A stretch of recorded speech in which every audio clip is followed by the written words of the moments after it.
Good evening, ladies and gentlemen. My name is Drinks Glue. I am joined tonight by the one, the only, the world famous Joker Mage. Joker Mage, how you doing tonight? I'm doing all right. We had a bit of a hiccup getting this started, but I think we're ready to go. Yeah, so tonight, ladies and gentlemen, Boogles, Yamaros, boys and girls, we have an Ultros League Season 6 pickup race between some members of our community. We are showcasing 4 of those members on your screen for you. In the top right, we got Falcon Hit. Top left, we have Saberwolf for you. Nobody War in the bottom left. And last but not least, Jesus the Frog in the bottom right. Yeah, and for those of you familiar with Ultras League Season 5, the main change is that we do have a 22 check skip instead of a 21. There's a few other things, but the thing that I remember is that we've got an extra check that we have to get through if you want to skip. Yeah, so Ultras League Season 6 kicks off April 6th. 6-6 is a little mouthful, but nevertheless, there are some changes compared to the previous season. I think the most impactful change, though, is what Joker just hit on. We are going from 21 check skip to 22 check skip. And I've researched this very thoroughly. I work for a school district, and I've asked our director of mathematics if this is true, and they confirmed to me that the number 22 is larger than the number 21. So by default, our runners will have to complete one more check if they want that 22 check skip. Supposedly, there's like a 22 page proof that 1 + 1 = 2, so that must be what they're basing their research on. Yeah, I even put it into a calculator, and that spit out the same information. So we have all the proof we need. So that's a big impactful change. It's going to take our run. I think that will ultimately make the average times come down just a hair. You won't see like a 5 to 10 minute dip in some runners. I think you're expected to see a 1 to 2 minute, just because an extra check may take you 1 to 2 minutes, or it may take you a few minutes longer to walk the tower because that check skip isn't within your range because you didn't end up with that requisite number of checks to kind of go to those extra checks and whatnot. So in short, it's going to add a little bit of bumps to sometimes. Yeah, and additionally, we do have. I'm not sure if we saw anyone go over the flag set to see what our starting characters are, but apart from that, the 22 check skip, there's a few other minor changes that I think affect like item pools and I think lores are a bit more powerful now. I wouldn't say lores are more powerful, but the lore ability just in general got a buff. None of the spells will be doing any more damage or any less damage than before, but the number of times you probably would use lore is going to be improved. The reason for that is previously in Ultras League, you would start with anywhere from 3 to 5 lores if your character had the lore ability. You could still learn lores out in the wild the way you naturally would with Strago. So, for example, if you had Aqua Rake hit you in the face, or even worse, Grand Train, the good news is you get to learn that Grand Train for your lore user. But the buff consists of, instead of the 3 to 5, we now start with 6 to 10 possible lores. And that just gives you so much more of a chance to not get stuck with Exploder, or Pep Up, to actually be able to hit on some of the good lores like your Aqua Rakes, your Clean Sweeps, your Quasars, your Grand Train, are my personal favorite Exploder.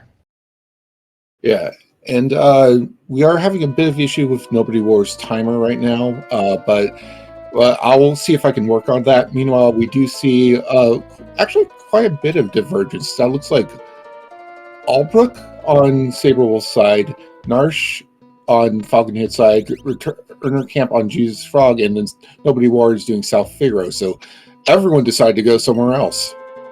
Yeah, you love to see it with the Strago, Cyan Zetzer start. You do have access to 1 free check. I will say that divergence is going to kind of come together because Strago has some of the worst checks in the game, whereas Cyan and Setzer have some of the fastest and the best checks in the game. So from a looting standpoint, we're seeing everybody go. We're seeing people going left. We're seeing people going right. We're seeing people go up and down. But I think when it comes time for the meat and potatoes of the seed, we're going to see some Collagen Inn. We're going to see some Search Disguise, and we're going to see some Doma Castle. Both worlds play into action here. And one thing with this start is we do have access to one free check. That is one of Zetzer's checks at the Collagen Inn. It's just where you find him in the World of Ruin. In the vanilla game, you can actually get it in either world. In Worlds Collide, you can be in the World of Balance, fly over there and recruit him. That spot can be a character, esper, or item for our runners. That item can be some of the better items in the game, such as an experience egg, a cat hood, an Illumina, an Atma weapon, a valiant knife. Lots of goodies that it could possibly be. Unfortunately, it can't be marble shoes anymore, but that's another discussion for another day. Yeah, it looks like Falcon Hit is doing a more traditional play with his Narsh and the returners. He's found a Thunder Shield so far, whereas we see Saberwolf going off the beaten path at the 2-minute 17 mark. He's already in World of Ruin South Figaro, so I think what Saberwolf is doing is some contrarian plays. He's trying to go out into the world to some places that people wouldn't go, or maybe just go in a different order so he can come across the good stuff, and spot somebody else nobody's checked, or maybe he's trying to find the good stuff faster. If that pays off for him, that's a huge boom because maybe nobody else goes there. And we got Jesus the Frog doing a little more traditional. He's in World of Balance, South Figaro at this point in time. Nobody wore. I missed what nobody got wore for the free sets or check, but Collagen Inn is where you can find him, and that's where Nobody Wore is right now. Okay, we got the timer fixed for him, and I gotta sync it up a little bit, but we're back in business. Beautiful. Yeah, his timer isn't very restream friendly with its current setup, but it's unique. And looks like we got Nobody War going to World of Ruin South Figaro himself. Nobody War is also the type of player to make a play like Saberwolf was doing, going to Albrook, going off the beaten path. That is pretty much where Nobody War likes to live, is where he's the Duncan of our Worlds Collide community. You'll find him in the least expected spots.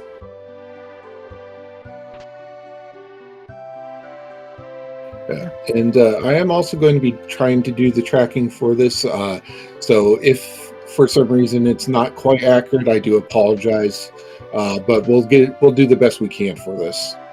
Yeah. If for whatever reason with the Skeleton Crew, if we get the tracking wrong, we apologize. We'll refund everybody's money as soon as we can. But bear with us, and feel free to call out anything in the chat, any questions you may have about what's going on if you're new to our community. If you see something important that we missed with one of the Forerunners, call it out and we'll highlight it. And one thing to note is that Saberwolf is doing his favorite play, which is the reverse looting of South Figaro. He always starts from Duncan's house in the southeast corner and goes reverse through, while a lot of people will start at the mansion in the northwest. I will say he's getting very efficient at it, because if you notice, if you were to take an average runner or an average Worlds Collide player and walk them through this backwards, they're going to go left when they should have gone right when they enter a room. And you can see from his character movements right here, he has rehearsed this down. He is a pro now at going backwards through South Figaro. It's really impressive. Yeah, I will say I actually prefer it myself when I have Y removed, because I'm usually not, on top of it enough to just go to World of Ruin and do it. Mm-hmm. I don't know what's more impressive, is how efficiently he did this, or if you would be able to say the alphabet backwards. It's kind of apples and oranges, almost the same thing. Yeah, no wasted space, no wasted movements in his traversal of South Figaro here. Unfortunately, there isn't anything too exciting in the shops there. Okay, a 44k glowing stone. In this economy, that ain't too bad, because while it's a little higher than the average, I think 44 is right at that cusp where I'm already here. That's reasonable for what you could possibly get. Obviously, you'd wish it cost a little bit less, but or regret it. Would you hold off on getting that until you get some other checks down, or is it something you'd get right away once you had the money for it? I think with this start, Zen Thief is one of those things where it is always there.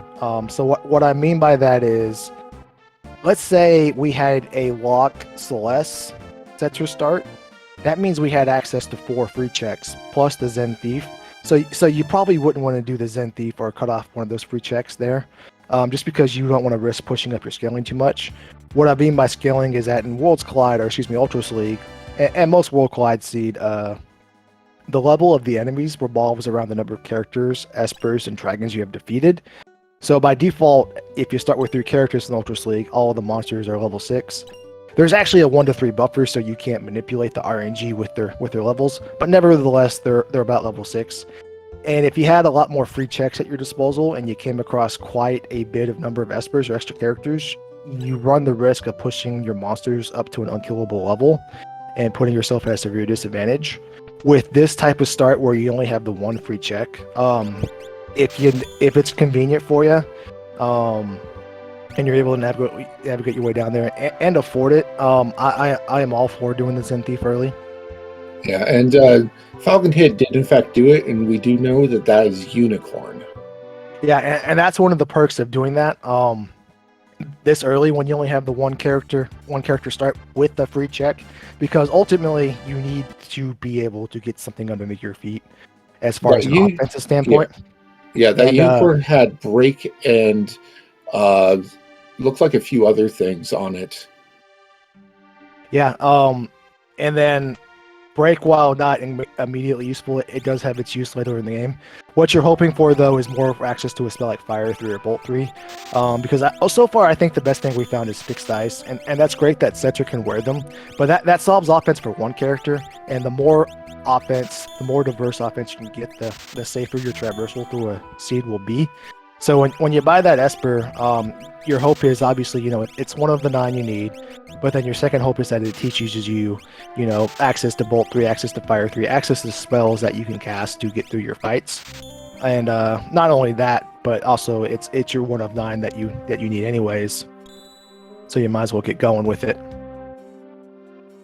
Okay, Falcon had also picked up from the Kalingan Cafe check another Esper, I forget which one, and we did just see Saberwolf go ahead and pick up the Zen Thief Esper as well. Yeah, we got Nobody Worth searching the skies, and he's found some flying fish, which is another discussion in itself. But nevertheless, that's a great first fight because piranhas are not too scary. Piranhas and then Rizzo Pass, if you will. And it looks like I think we're going to see a Coliseum play here from Falcon Hit. That's not uncommon with this type of start because we don't have any S tier abilities. The only thing we've really come across is Fixed Dice, and our Espers really aren't delivering for us. So what we want to do then is just find another way to maybe there's some offense out there we don't know about. What he's doing right now is highly encouraged. If you visit the Coliseum early, is that you don't want to go to the Coliseum at level 3 because it's a 1v1 fight. If you get a tougher boss, that fight can kind of take a while in a 1v1 environment. It could be something that can't kill you. It could be something that can't kill it. Worst case scenario, it's both. So you'll just stand there tickling each other for an annoying amount of time. So that's what he's doing here. He's getting off level 3. Okay, and we did see Saberwolf go ahead and get the Cafe Esper. It is Shote. Very nice. And Saberwolf's doing some inventory management. Oh, picking up some fire rods from that's a pretty nice find. Yeah, that's a great find, really. That's a consumable offense, what I like to call it, where it's offense now, but then it gets consumed in the heat of battle. Nothing too rewarding in the Coliseum for Falcon Hit. I do want to point out what he just did, where he unequipped his 2 characters to see if what they had was worth anything. That is a fantastic heads-up play, and really more of an advanced level play. Your leather hat that Cyan is holding on to is worthless to you. There's really no point to keep it equipped, other than the fact that it's better than nothing. But for Coliseum purposes, if that leather hat turns into an experience egg or an Illumina, what he's doing is just giving himself a better chance, another opportunity to kind of hit the jackpot with this Coliseum play. Because if you can turn that leather hat into something that's fantastic, you do it every time. But if it's not, no big deal. You just throw it back on and go about your business. And nobody looks like Rizzo Pass is being a little spicy today. That must be a spicier piece of sushi than what we were expecting. Yeah, this Search of Skies is dragging out a bit. We do see Saberwolf go for Dome of Defense, though. And Falcon Hit is in Daryl's tomb at the moment. Yeah, because his battles outside were not too kind to him, makes a lot of sense here that he would go back inside Daryl's tomb and just take another stab at it. But Looks like we got Gigantos and Jesus the Frog scene. Jesus the Frog screen. I assume that's in the Marsh monster in the box. That's a great find. Yeah, he did go back to Nourish, and that's currently where all of our players are at. Yeah, that's huge because that he doesn't have to do now what Falconhead is doing, where he has to run around multiple different spots trying to find different encounters that are favorable for him. They're all just in one nice tidy spot, and now at this scaling, if you take out Gigantos from level 3, you jump to about 10, 11, 12, and that's a huge boon. Jesus the Frog is going to be joining Saberwolf in the Dome of Defense. Yeah, Nobody War and Rizzlepass are still up there in the sky, tickling each other to death.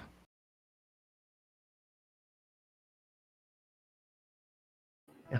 Jesus the Frog is checking to see what the encounters are at Dome of Dream. Or excuse me, Dome of Defense. All of those little soldier sprites that are running around trying to jump over the castle, they will all be the same encounter. So the nice thing about checking this is that if it's a counter that's favorable, gives a lot of experience, gives a lot of GP or gil, if you will, and you can easily kill it. Then you can do about 11 of them, I think, is total number of the sprites. So you can repeat this battle, up to an unreasonable amount, and milk it, if you will. The downside to that is if you do this and you milk all those fights and then you come see what this boss is and you can't beat the boss, then you just wasted your time for nothing. But fortunately, this is Flame Eater, so it won't be too tough of a boss for him. Falcon found a presenter and decided to reset out. And it looks like Nobody War did also get Shote. I didn't catch that originally, but I did see it in the menu, so I went ahead and updated his Esper count to 2. And we have character number 4. We have our sights on character number 4. It is Sabin, who is at Daryl's tomb. We may see a runaway play here from Ifrit, because other than the fixed dice, he doesn't have a way to damage Ifrit, because Ifrit absorbs fire and negates every other spell in the game. So you need non-elemental damage, and if it's only non-elemental damage with the fixed dice, this fight could take a while if he gets some bad rolls. Looks like Nobody War might be dragon hunting. Meanwhile, Saberwolf has decided to go ahead and do the least fun thing he could think of, and that's Burning House. Yeah, I didn't catch it, but Zetsu does have sword tech, but for Falconhead's purposes, that's moot because fixed dice is going to do more damage per second for him for this fight, so he can go ahead and keep throwing that away. Ifrit will act 5 times, and then after that 5th time, he will he will switch to Shiva. And while that action is going on, you can run away from this fight. You don't get the experience, but in Worlds Collide, you will proceed through the check with as if you had actually completed it. So if he keeps getting lower rolls, he has an option to get out of this fight just without the experience if he wants to take it. So it looks like the Mount Zozo cliffside did not pan out. If I'm correct, that's neither character nor Esper there. No, it's not, but keep in mind, nobody's even sniffed Mount Zozo, so if this is an experience egg or an Illumina that maybe your Cyan can wear, this is a huge boon for Nobody War. But unfortunately, it's just a behemoth suit.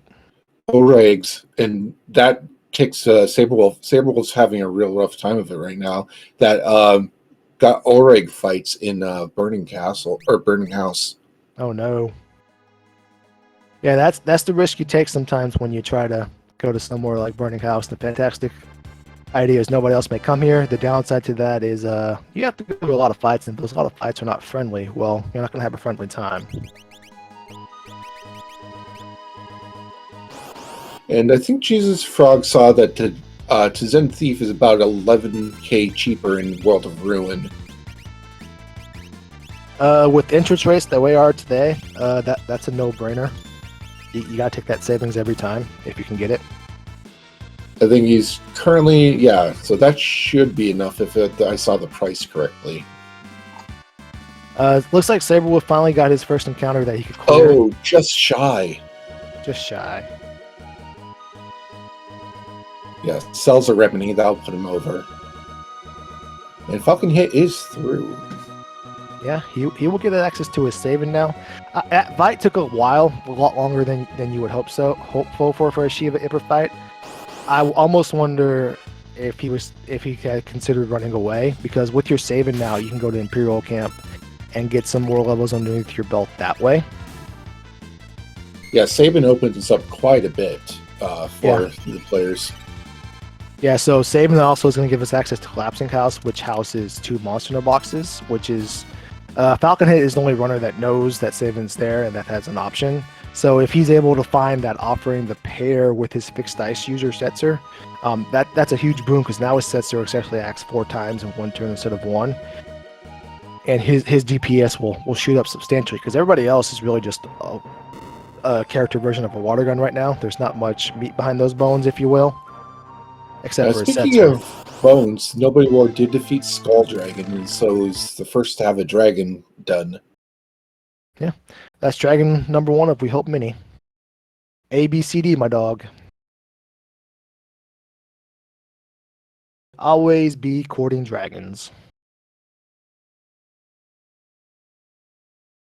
And Falcon Hit's getting his taste of the sushi that's flying around the world of ruin. This fight should be pretty easy for him. The Rizzo Pass fight is not inherently difficult. There's just a little gimmick to it. That gimmick is that there's a invisible timer that you cannot see that gets set anywhere from 5 to 55 when you load your seed. And in the fight, you're basically waiting for that timer to tick down while the piranha's on your screen. Once that timer ticks down, you can remove the piranhas from your screen, and then Rizzo Pass would appear. The problem is you don't know what that timer is at. So what a lot of runners do is they just start killing fish until eventually the purple one appears, as it is now for Falcon Hit, and then you just mow them down with whatever offense you have.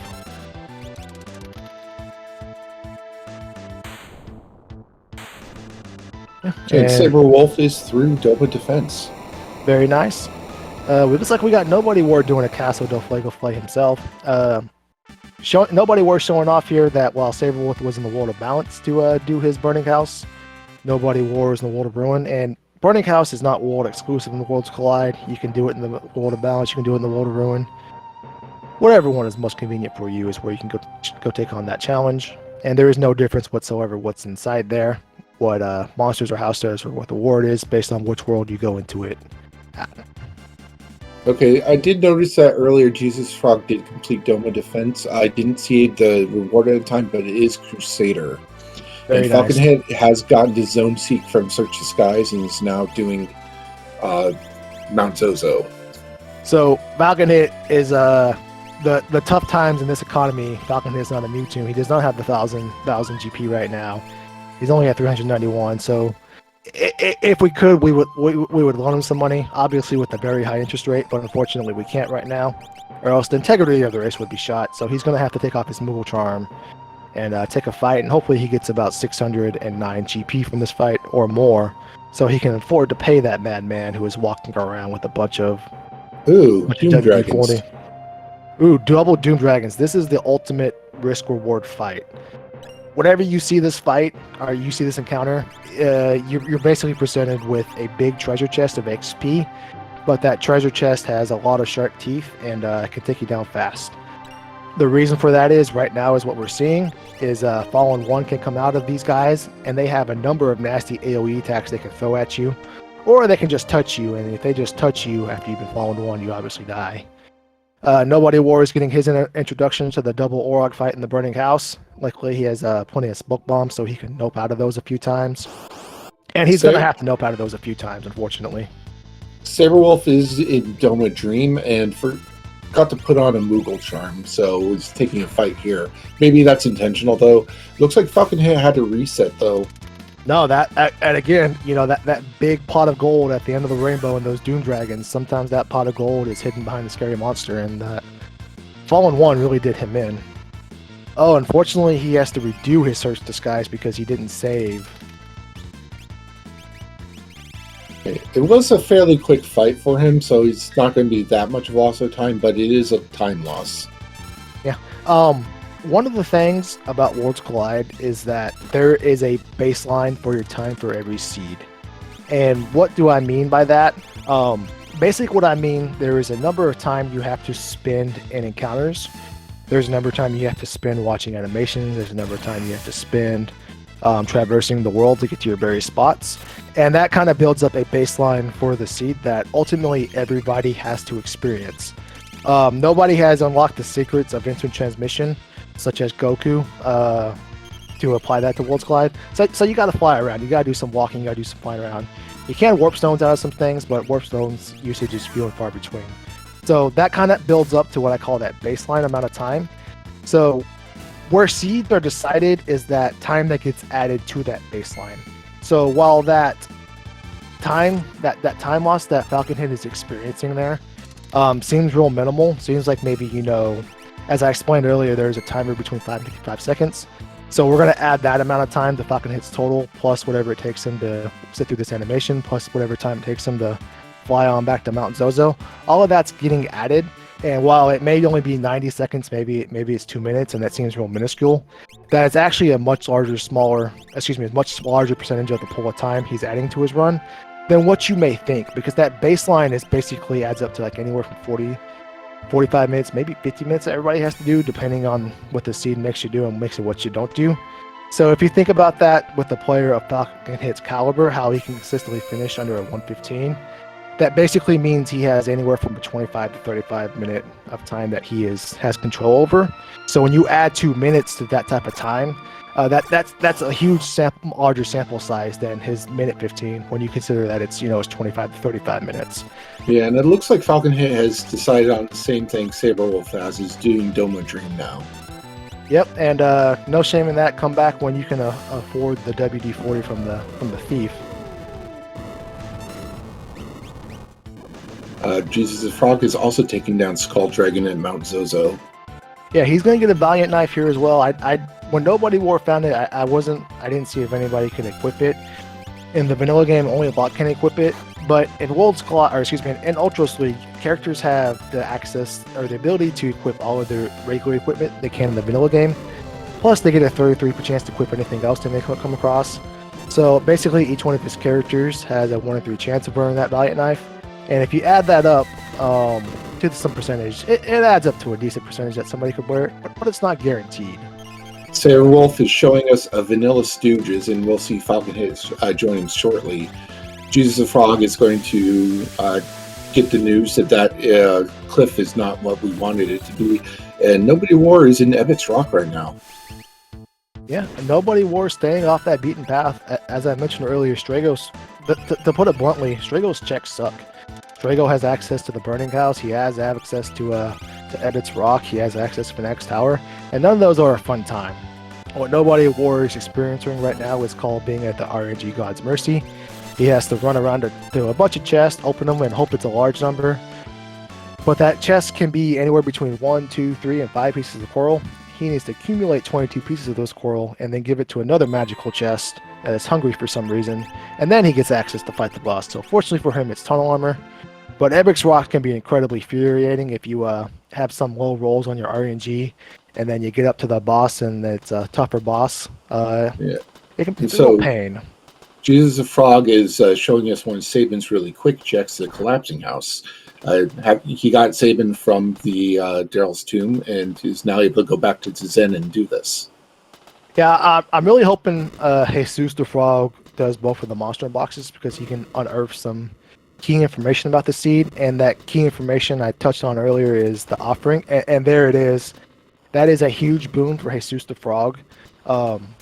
While his character progress right now is at 4 and 2 for espers, he is technically behind everybody else in terms of progression, but that offering is going to make his fights go so much faster with his Setzer, because he can do tremendous damage that cannot be blocked.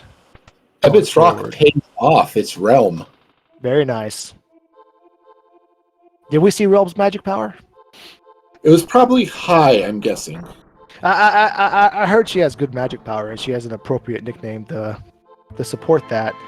But Realm does have the best magic power in the game. Yeah, it looks like Nobody War hasn't found earrings. So, yep, but that's fine. That magic power is so high, she often can still be useful without it. But we don't have any access to some great spells yet on Nobody's War screen, so she'll have to sit on the bench for now. Well, not sit on. Well, actually, I'm mistaken. We have access to I3. All the better. Okay, so we know that Doma Dream is not going to give us a character because we're seeing a soldier sprite. Nope, that means this middle spot is guaranteed progression, so that means it's going to be an Esper in this case. If it was a character, you'd be running around with that character sprite. Yeah, so we got Saberwolf at the end of Doma Dream. Looks like Nobody War is making his way there for the beginning of the roller coaster ride.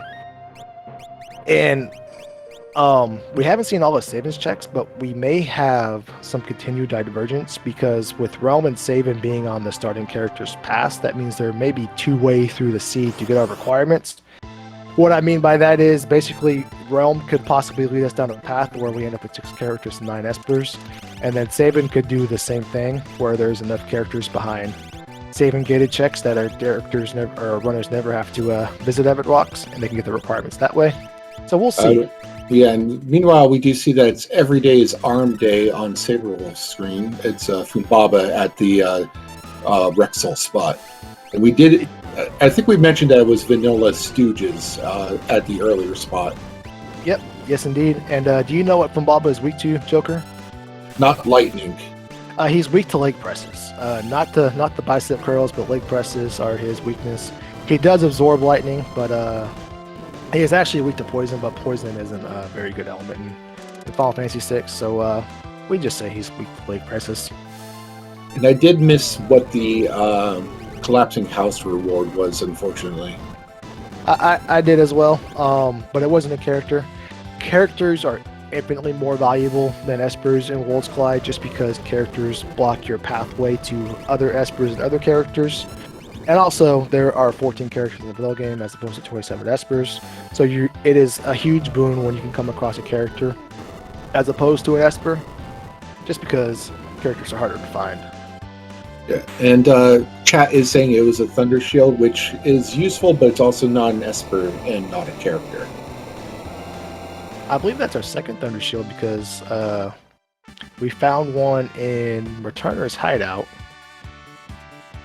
Not the best pool of rages, but we're still kind of at that spot where Cactrot can do 1,000 damage every other time for that rage, and that's still a little bit useful when our offense is still not very well developed. Seraphim is the second Doma spot. Very nice. And Saberwolf's going to mosey back up to the throne room where you would find Alexander in the vanilla game in this spot, and it could be another Esper. Yeah, and it's Palador.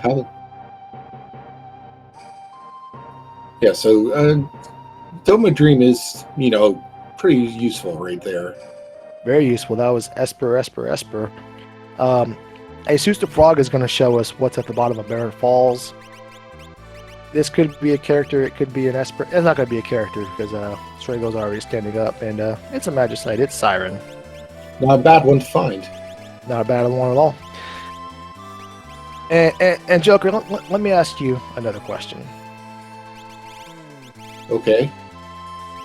If I was watching Worlds Collide for the first time on the Speed Gaming channel, and I had some serious questions about how I could get started, how can I get my own personal Zetzer that has a sword tech, which is absolutely blows my mind if I've never seen Worlds Collide before and I've only ever played regular Final Fantasy VI. Where and how could I possibly do that? Well, I heard that they come in specially marked boxes of cereal, but I think a better route might be to go to our website and our Discord. Yeah, FF6 Worlds Collide is our website. That is where you can read all types of information. Actually, let me get. Let's see if I can remember the command. I'm putting the command in the chat right now. FF6 Weekly. That's what it is. Beautiful. So you can mosey on over to our Discord if you're interested in joining us. We have a fantastic community of people that are willing to help you get started or show you how to play Worlds Collide just in general. You can head on over to FF6 Worlds Collide as well if you want to get started on your own without any assistance. You can also find the link to our Discord there. But from the website, you can roll seeds. You can visit the wiki, which has access to a bunch of guides and resources that explains everything you can find in the various parts of Worlds Collide. But either or, our Discord and our website are our two sources where you can get access to play the game, and you can get information about the game.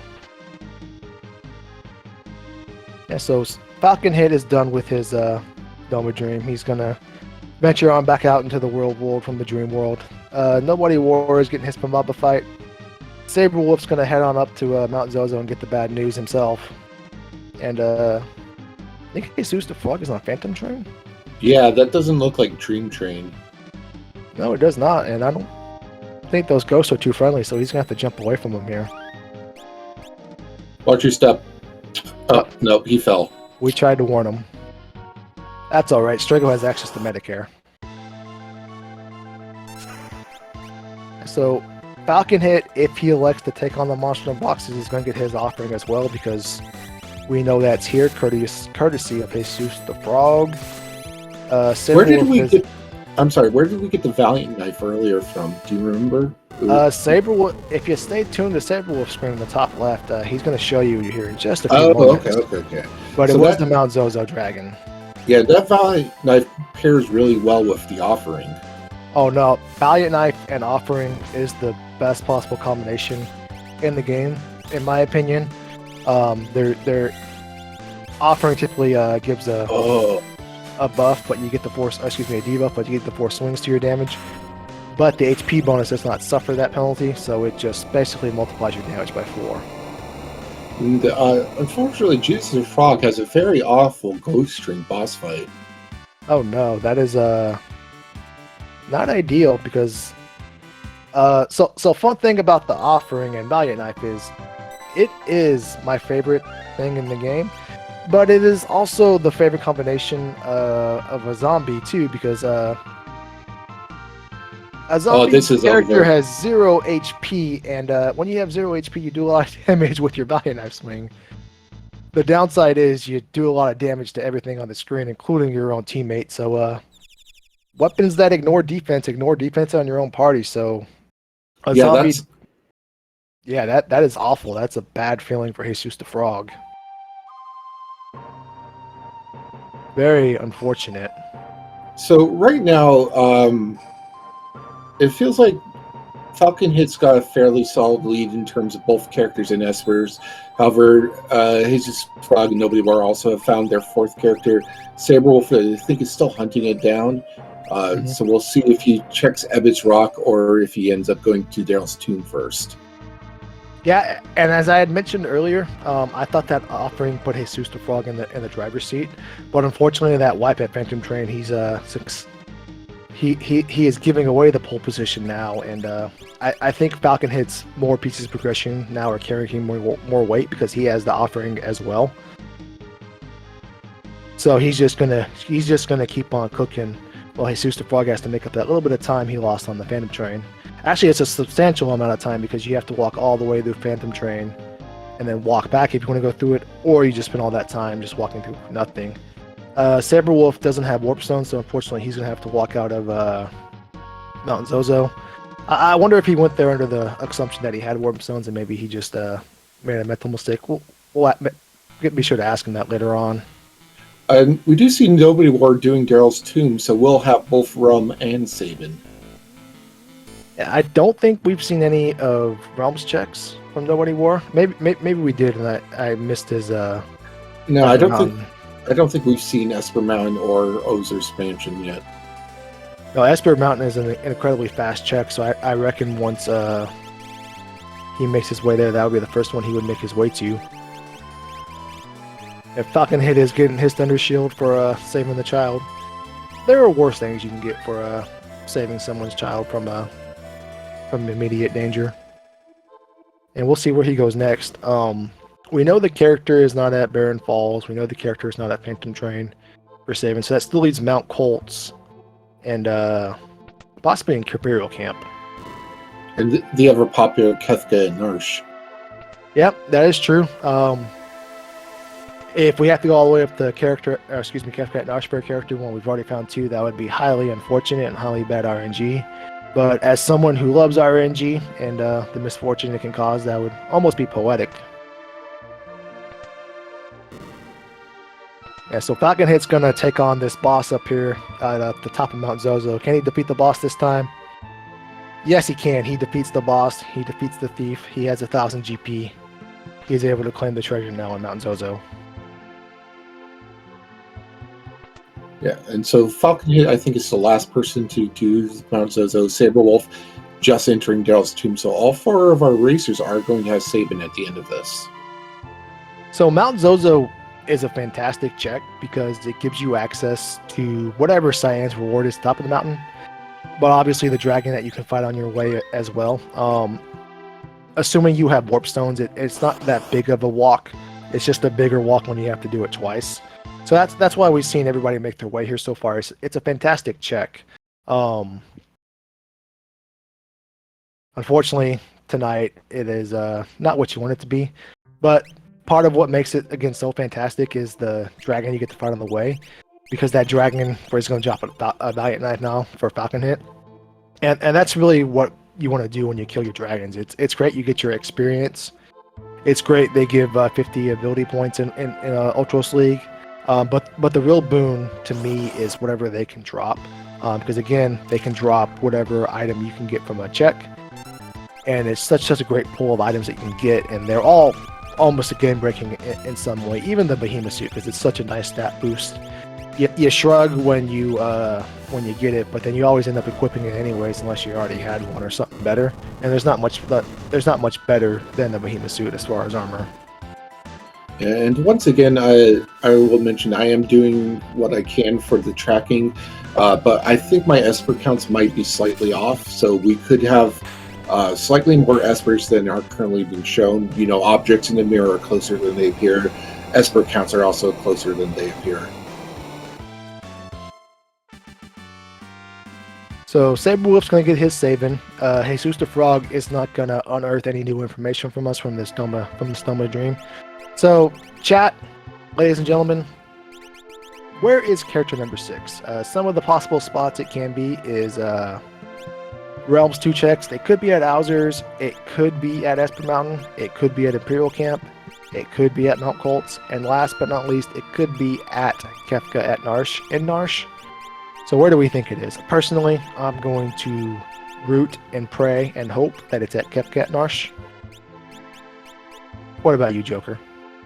I'm all about just making people suffer, so obviously Kefka and Narsh. Or maybe Fanatic's Tower. Oh, that is true. Nobody's peaked Fanatic's Tower. See, Strago's checks are so awful, they're so undesirable that I just forget they exist sometimes. And, you know, none of our racers have actually gotten through Burning House, I think. I think both the 2 that challenged it both had a reset because they were Orogs there. So there could be something there unless I missed one of them actually getting through it. I don't think they did. But again, just to reiterate, Strago's checks are so awful. They're so out of mind unless you're forced to go there that I don't think unless I'm having nightmares and I think about them. Nobody War finding the offering via the Katana Soul himself, although his Katana Soul seems to be a little bit spicier than some of the others. He's pushing back a little bit for this fight. It looks like Saberwolf is going to also be doing Collapsing House at this point. Yeah. Thunder Shield here for Saberwolf, but again, this is where the offering is, and that's the real reward. Yeah, that's the real reward for this is the double chance at the monster in the box with your valiant knife with your fixed dice. That's such a huge boon because you have 2 characters that can wear both of them. That makes your tower visit when we eventually make our way to Kefka's tower so much safer and so much more peace of mind. Oh no, he walked past the first monster box. Let's see if he rethinks on the way out. Meanwhile, Falcon Hit is doing Mount Colts. Anything but Strago stuff. Finds the Lobo chest. Yeah. Saberwolf needs to just check one more monster in the box and he'll be cooking. We don't know what's at Mount Colts. This could be a character, this could be an esper, or it could be an item. And it is a tentacle for the boss fight. But at this point in the seed with a very well developed offense, the fight won't be too much trouble for Falcon Hit. So Jesus the Frog gets his triple esper Doma Dream. The world is his oyster, so there's a good chance he may go somewhere we haven't seen because he's in the neighborhood of Fanatic's Tower. Let's see if we can kind of push him there, will him there through the ether. Uh, okay, Jesus Frog is on 6 espers based on what I'm seeing.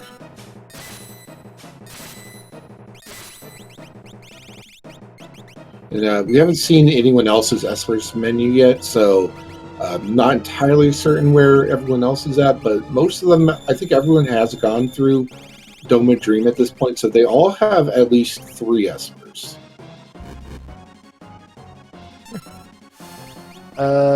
Jesus the Frog didn't hear me because he's doing Search the Skies, and it's tomorrow.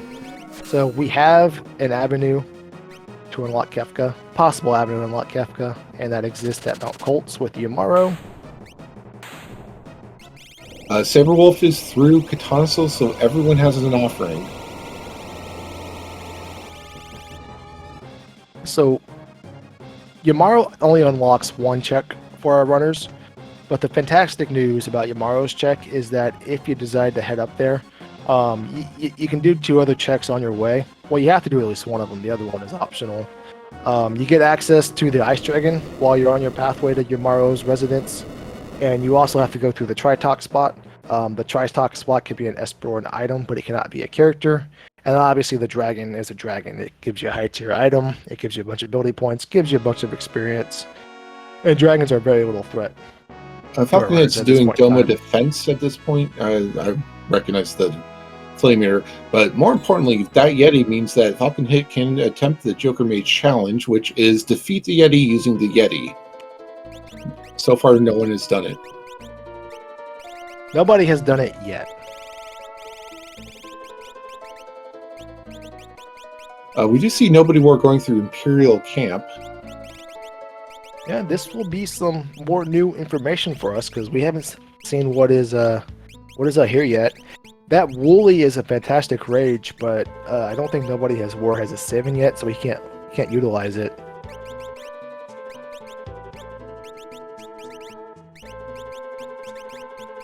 Yep, we just see an Imperial fighting the Imperial. So if that was a character, we would see a character fighting the Imperials. We would see the sprite of the said character fighting the Imperials, but because it's an Imperial, this can now only be an Esper or a high tier item. Yeah, Falconhead and Jesus Frog are both on very high Esper counts at this point. And so Falconhead doesn't have his realm. He's gonna get, I believe this was an Esper. Barren Falls was an Esper. Yes. So he's gonna get another Esper for his troubles here, but he still needs to find his realm. And this is Siren, actually, if I remember correctly. Yep. Yes, indeed. Leader is the hardest boss in the game. Just kidding. Leader is the easiest boss in the game because he is acceptable to instant death. Along with, he doesn't do anything except swing an axe. Down goes Leader. That was Odin at Imperial Camp. Very nice. And Saberwolf is following as well. Going to chase Kefka around and then fight a few fights and get that Odin as well.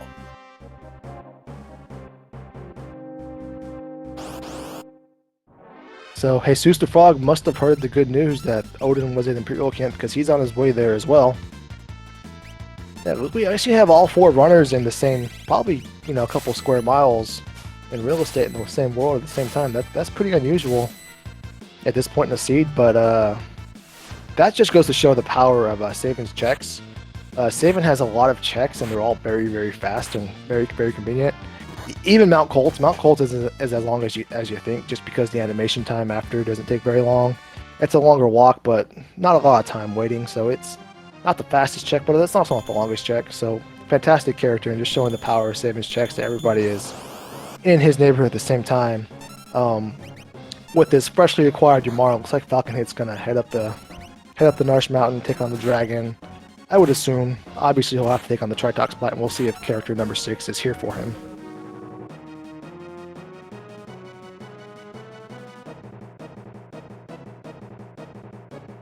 Yeah, so Nobody War depletes his Flame Eater. He gets his Crusader from the Dome of Siege fight, and we'll see if Nobody War, where is he headed? What is on Nobody's War mind? Where will his GPS point him the direction of? And looks like it's going to point him the direction of Siren at Barren Falls. I'm Oh, going to no, try. no, no, no, no. He heard me. He said no bueno. I'm going to just try and check their channels real quick, see if I can get better esper count. And I believe this was an Illumina in the back of Phantom Train. I think it's kind of questionable if Nobody War peeks it and keeps it. Let's see what he does. I wouldn't because I don't have a guaranteed Illumina user, but I'm also not Nobody War. It's an Illumina. What's he doing? Oh, he's going to see if anybody can wear it. 0 for 1, 1 for 2, 1 for 3, 2 for 4. So a Strago wielding an Illumina. It's not a bad Strago. Let's see if he, yeah, he's going to commit to it. I like it. That's a Valiant Knife, Fixed Dice, Ragnarok, Illumina wielding party. That is pretty impressive. The only thing you can maybe squeeze in there is an Atma weapon, depending on your thoughts about it, if you wanted to switch it up. But those are the 4 best weapons in the game.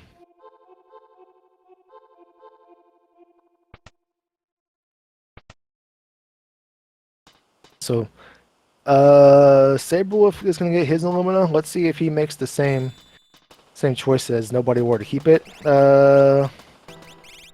I like this play. Go to your menu to see if you can wear it rather than to do the shuffle. He's thinking about it.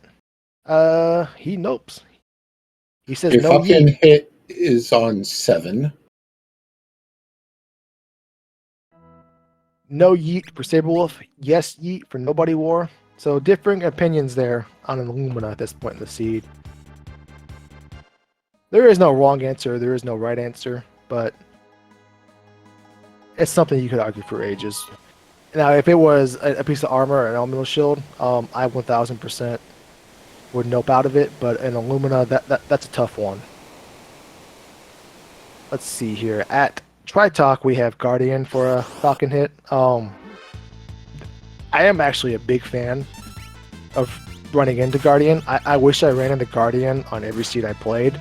I just wish I could choose the time I run into Guardian because he's a little more scarier earlier and later than he is in the middle of the seed.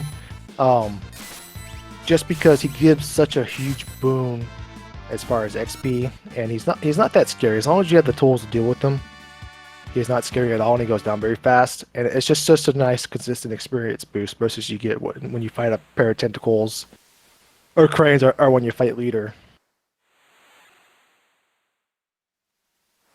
And that was just, I think that was an Esper for Falcon hit for defeating the Tritox spot. Yeah. Nobody War is getting the bad news that Illumina was heavily guarded at the end of the train by some ogres. Oh no, we got another zombie VK user. Fortunately, this one knows how to target the right party. Oh my gosh, that was very scary because a couple swings the long way there for Nobody War. That Scion claims yet another party. And Yamaru is a dead check for Falcon hit, so we're not 100% sure, but that realm may be needed to get through the requirements for unlock. So what was at the Yeti spot? An item. So Falcon hit was prompted with a text box that asked if he wanted to remove the item from the skull. If it was a piece of magicite, it would have asked him if he wanted to remove magicite. And if it was a character, it would have asked him to touch the skull. And that kind of gives away what the reward is as far as what category it falls under. No character at Fanatic's Tower. So that means he's probably going to Everett's Rock. Okay, Nobody War is going to get 8th Esper here. Jesus Rock is going to get 5th character. Everett's Rock will be Realm. Yep, so that puts Falcon Head on the cusps of having his requirements. Nobody War, excuse me, Jesus the Frog is close. He just needs to go find Realm as well. So basically he needs to switch places with Falcon Head. He needs to head that way. I would probably do what Falcon Head did, is when I find a character like Yamaru, I go straight up there. Again, Nobody War found his realm quite a while ago. We just haven't seen him head to realms checks. So that Yamaru could just be a piece of candy that's what I like to call a bait, where it's a character that doesn't lead to more characters. Oh, he's going to Esper Mountain.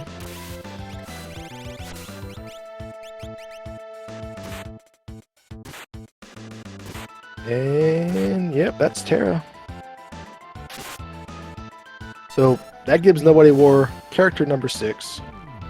this will give Nobody War character number 6 if he can make his way through it. Checking back in with Saberwolf, appears he has learned Ultima and he is using it. In Ultros League, Ultima is available. It was added in Season 5. It does have some drawbacks to it, despite its amazing power. Well, the one drawback is the amount of MP it costs to take. Or excuse me, it takes to cost, which is 254. Ultima is such a powerful spell in Final Fantasy VI. It essentially breaks the game. It ignores defense. It can't be blocked. It hits everything on screen. It's cool looking. It has everything you could ask for in a spell. So to kind of neuter it in Worlds Collide, it gets, or in Ultros League at least, it gets a 254 MP count to limit its usage. So you have to be a little more selective when you pull it out during battle. Saberwolf put the Yeti in his party. Very nice. You love to see it. You love to see a man, our unapologetic power with commitment, then that cannot be denied. That is what you get when you have your Morrow. And what else do you need?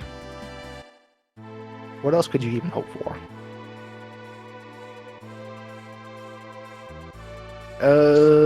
Looks like we got Saberwolf heading on up. His Mount Narsh. His Narsh World of Rune Trick. He'll find out when he gets through this that the character number 6 is not here for him.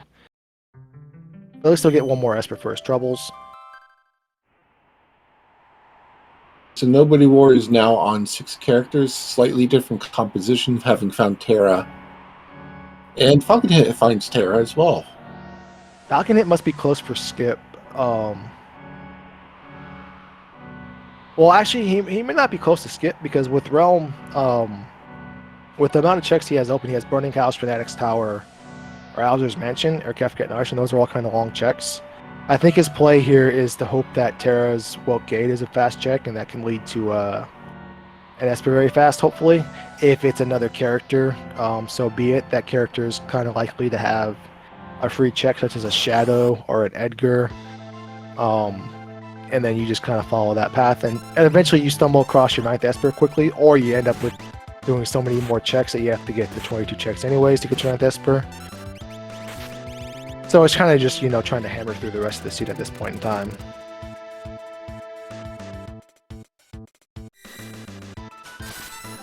Real Chatty is pointing out Terra's checks are too good to ignore. At the 55-minute mark, if you're doing the treasure room, I think something has gone horribly wrong. Well, that's the situation Nobody War is currently in. This is a sealed gate.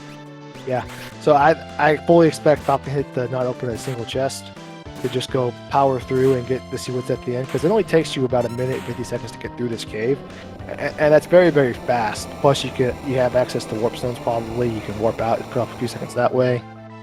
Oh no, it's Go-Go. Oh no, turn around. Falcon Hit, turn around. Nobody War already got the bad news for you. Yeah, so I would safely bet there's a 0% chance we see what's at Zone Eater. Zone Eater Go-Go's one check. It's too long. It's too frustrating to go to at the 1 hour mark. So we're probably going to Welk Gate next.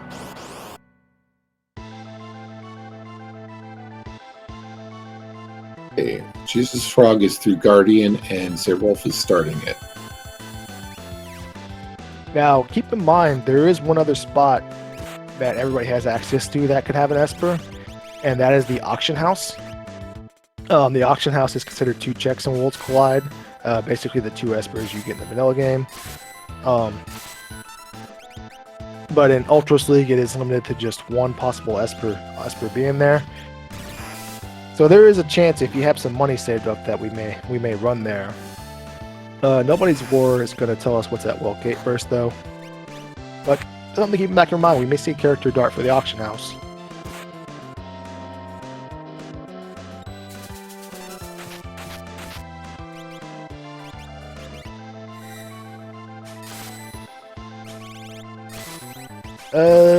I think Falcon Hit chose this fight. I guess he just really hates peepers and wanted to send a message. He might have been trying to update something. Guardian is down on Saberwolf side. Very nice. And this is a hotly contested race. So let's talk about the different divisions our runners are in. So I believe we got a representative from Mega Elixir and Falcon Hit, a Elixir in Saberwolf, and then a Tonic player in Jesus the Frog, and then a Potion player in Nobody War. In Ultros League, which is coming up, signups can be found at ultrosleague.com or in our Discord, which we had mentioned earlier. Let's see how great my memory is. If I can remember the can. It's a struggle every time once you reach my age to remember basic things.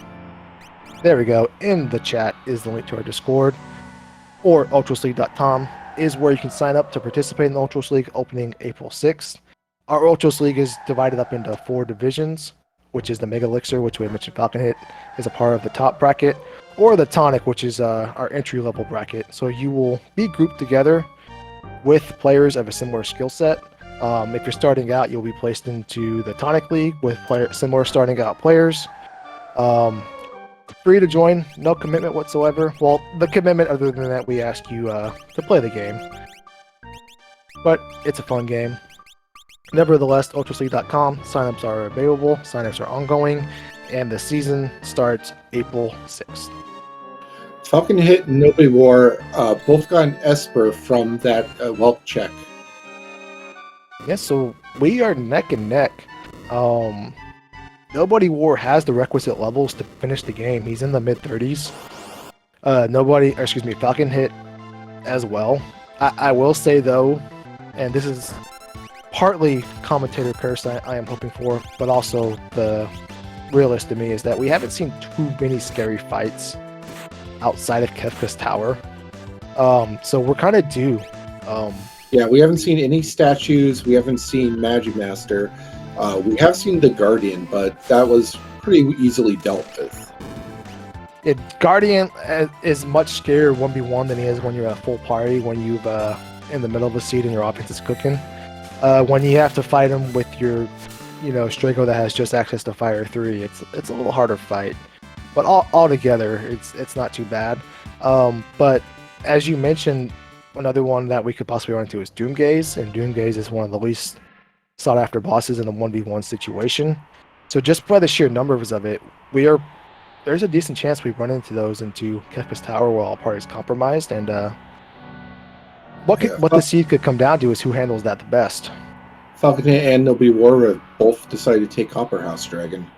And Jesus Frog has defeated the Tunnel Armor at the hiding spot, so we'll be getting Realm and his final Kefka soon.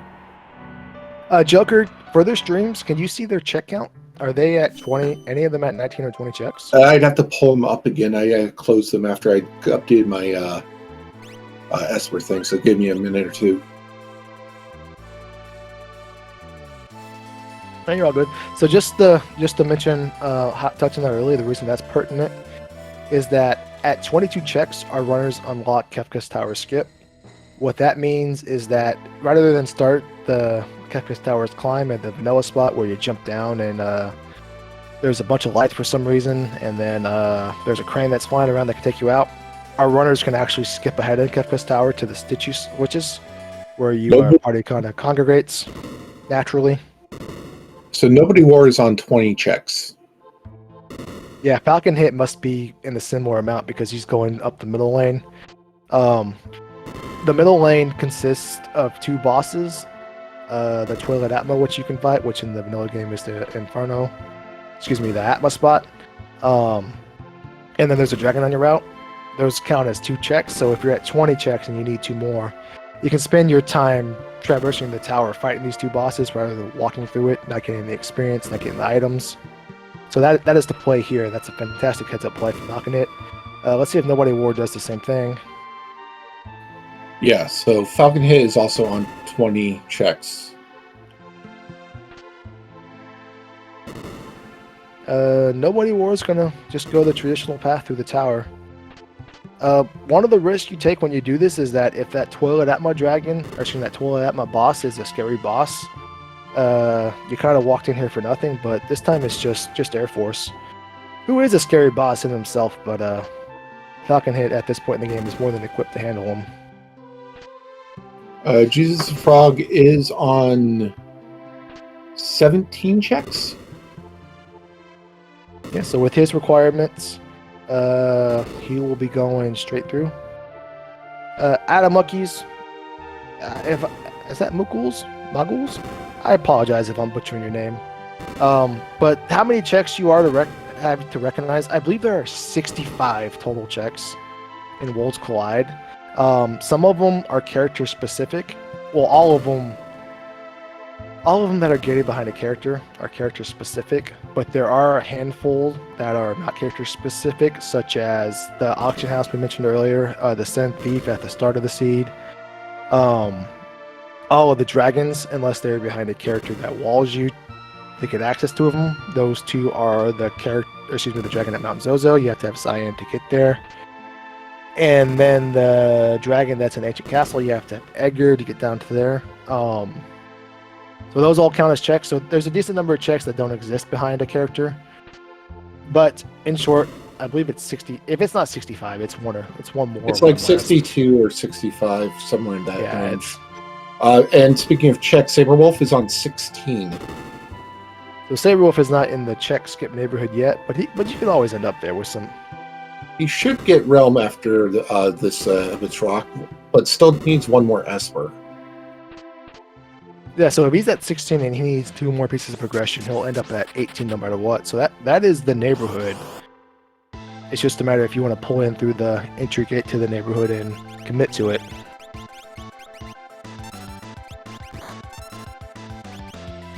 Okay, Jesus Frog is taking on Tritalk here, which I'm guessing is the ambush spot. Yeah, because we know Air Force is that much spot, so this has to be the ambush spot.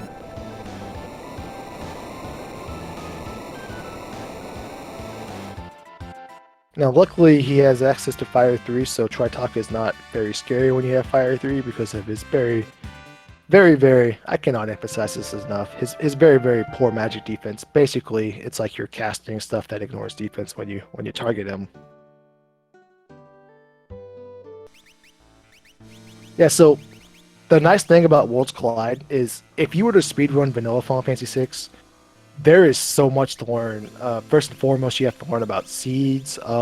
There is an invisible number every time you load the game, and you have to manipulate that number to a favorable number, so a lot of random things happen in your favor.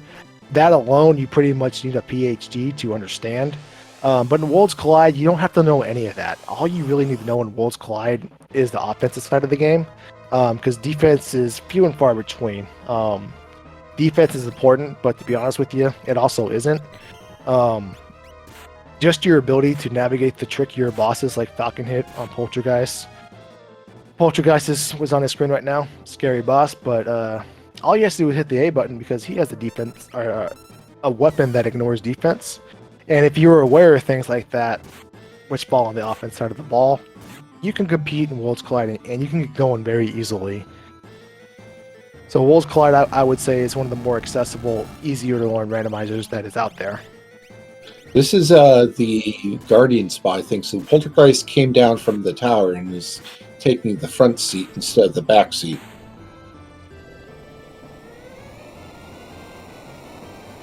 Yeah, and so far we are 1 for 1. We had kind of maybe hope and prayed is the wrong term, but we kind of willed some scary bosses into the tower, and we're 1 for 1 so far with that Poltergeist.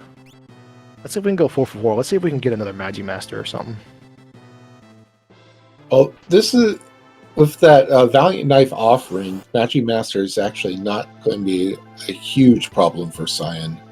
That is true. But Magimaster has very high evasion, plus very high defense. So the Valiant Knife will ignore his defense, and the offering you can't miss. But that also means that high defense comes into play with the characters with a Ragnarok or with an Illumina, because you can't hit them, and then you also can't do any damage when you do hit them. So that makes it a little trickier, and that's what catches Magimaster by so many people off guard, is you're cruising with your Illumina, you're cruising with your Atma weapon, and then you're thinking you're invincible, and then the guy you can't hit shows up, and things just go south. Jesus the Frog and Nobody War basically neck and neck with dropping the weight almost at the same time. Falconhead's a bit further ahead. Saberwolf is searching the skies. This will be his Esper 9, and he will have his final Kefka unlock. And 2 more bosses for Falcon Hit, 4 more bosses and for Jesus the Frog and Nobody War. So this isn't in the bag. Well, Falcon Hit is definitely ahead. He is not out of the woods yet. He is reliant on a Valiant Knife offering user, and as we saw earlier with, I believe it was Nobody War's expense, if that offering Valiant Knife user gets zombied, things can go south very fast, and there is a tier on Final Kefka that can happen on. And blessed art thou, are we, because now we have another statue fight for Falcon Hit. We are 2 out of 3 so far. Is this Vanilla Doom or French Vanilla Doom? He's on the goddess side, so French Vanilla. But we'll take it. And so now is the goddess also here, or did she decide to go somewhere else? I'd actually prefer a Doomgaze, but I wouldn't say no to a goddess.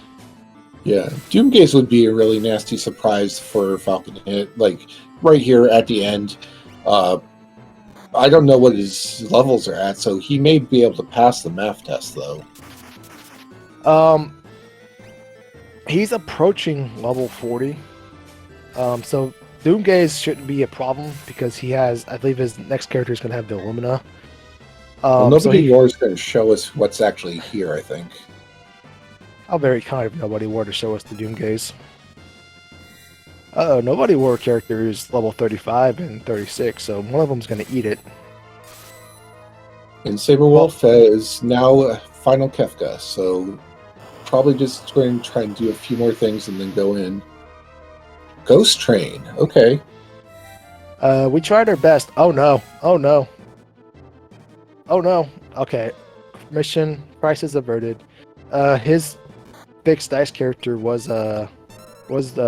confused there, and again, if it ignores defense on the enemy, it ignores defense on you. So fixed dice, you really don't want to target yourself with. Yeah, and there's your solution for that particular fight. Just have someone cleave it. Yeah, Falcon Hit's done with his doom. Just the Ghost Train is left. I don't think we're going to be able to see... I don't think we've seen a character with Wits, so we're not going to be able to see a train get suplexed, but... not every day can be Christmas.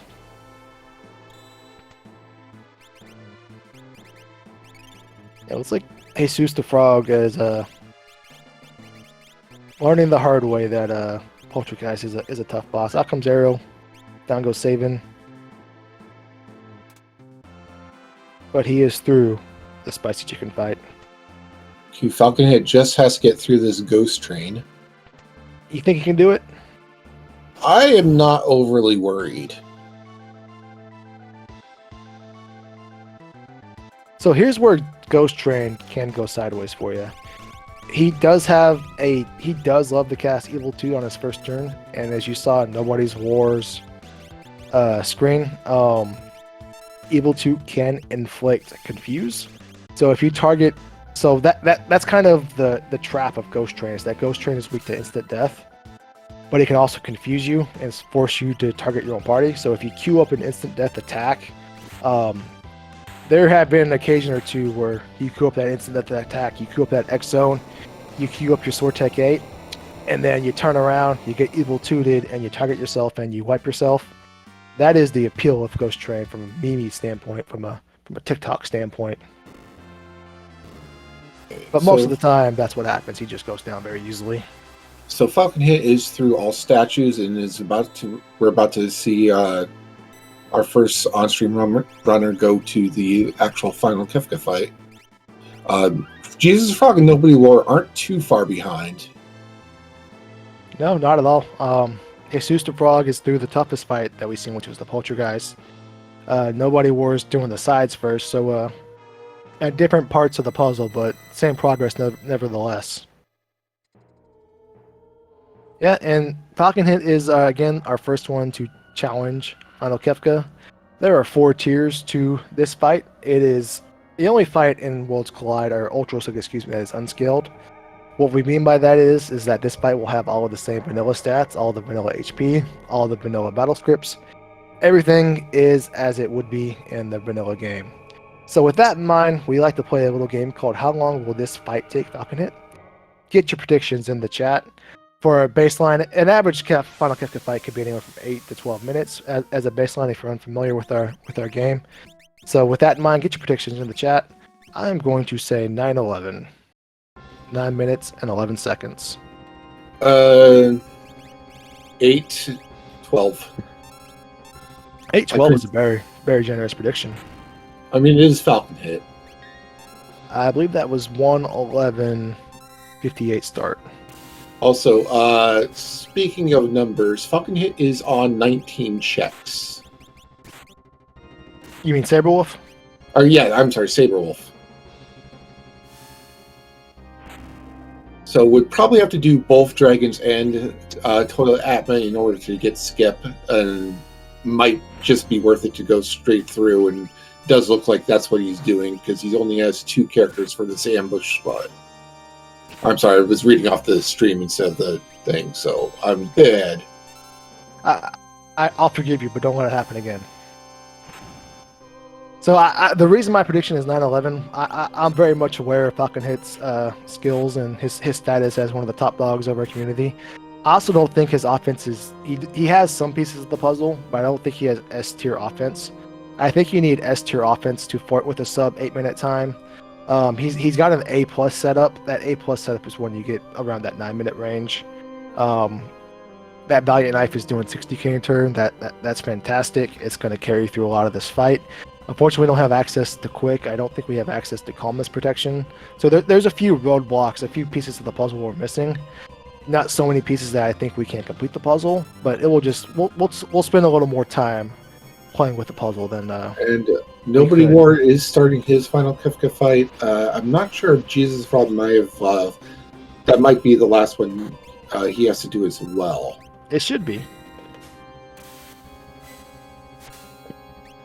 He does have access to Siren, which is essentially a one-time mute cast, as you see it coming out now. Yeah, Siren was the esper I believe they got from the waterfall. Yep.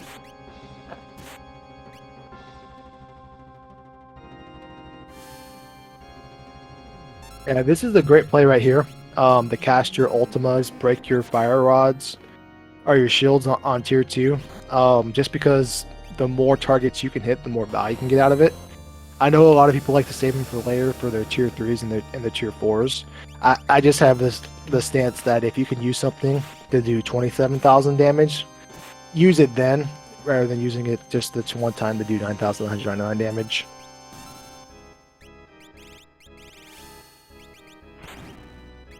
Okay, so Jesus Frog does still have to get through the God spot, which is due.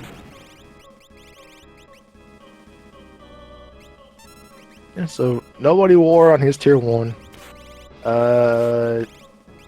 Falcon Hit is wrapping up his tier 2, it looks like.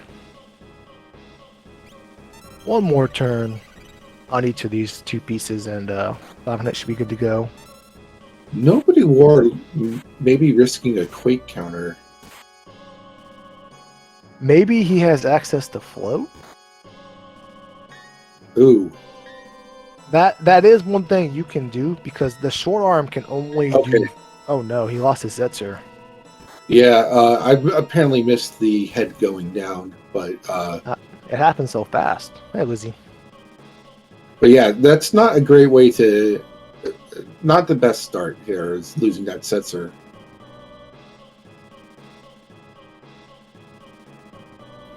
Jesus Frog is through the Goddess fight.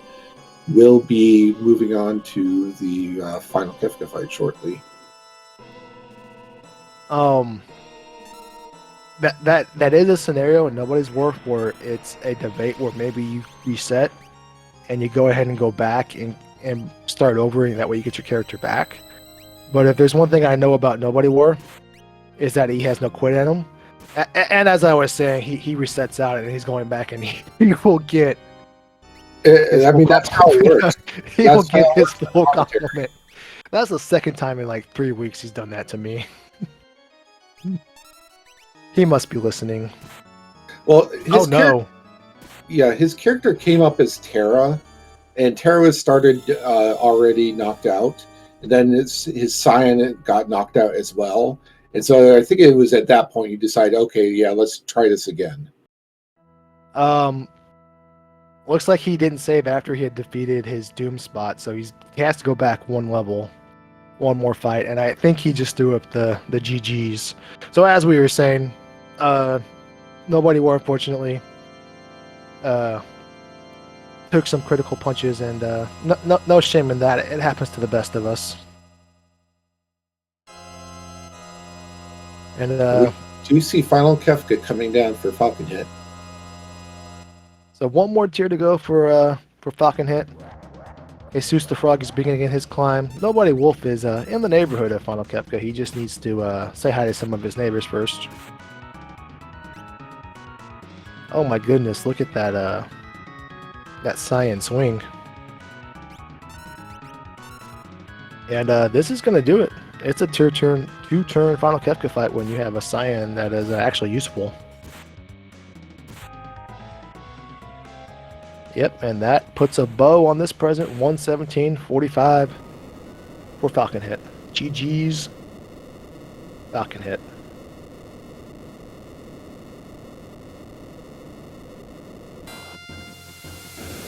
And just to reiterate, we had touched on this earlier, but we had a few runners going off stream as well. I believe some of them may have finished, but for all intents and purposes, Falcon Hit is the winner of the 4 racers on stream tonight, and we will treat him as such, and we will question him about his run tonight as soon as he gets the invite from the Speed Gaming bot and joins us.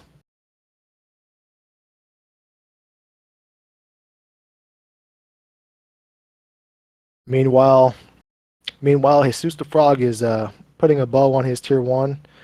He's gonna take a little break to get his party back up, but he's in the final phases of his tier 1 fight. Saberwolf is through Poltergeist. He'll have one more fight in the middle lane before he can start switching up and clearing out his other sides.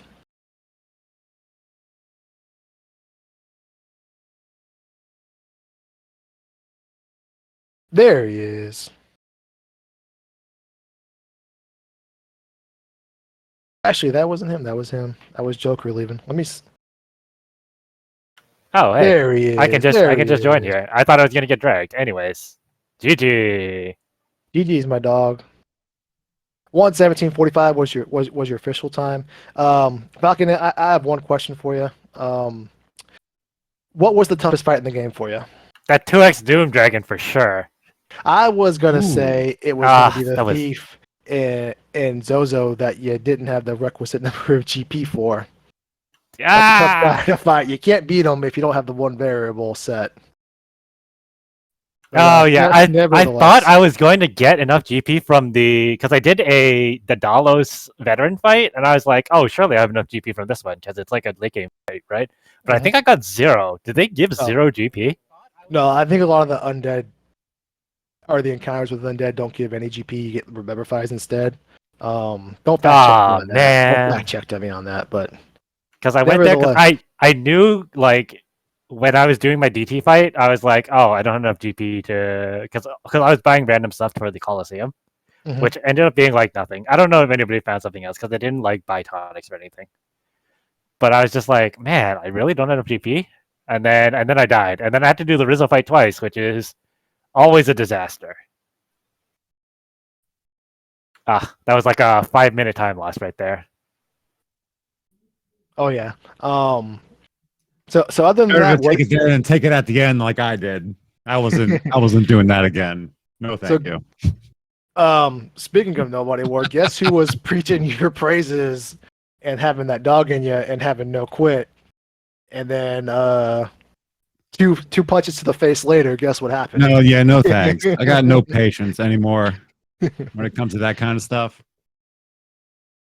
Falcon, just loop you in. Nobody war was on tier 1 when you were on tier 3, and a couple criticals to the face from Short Arm did him in. Oh, you hate to see it on his transfer. You hate to see it. You love to see it if you're racing against him, but feeling for him, watching him on screen, you hate to see it.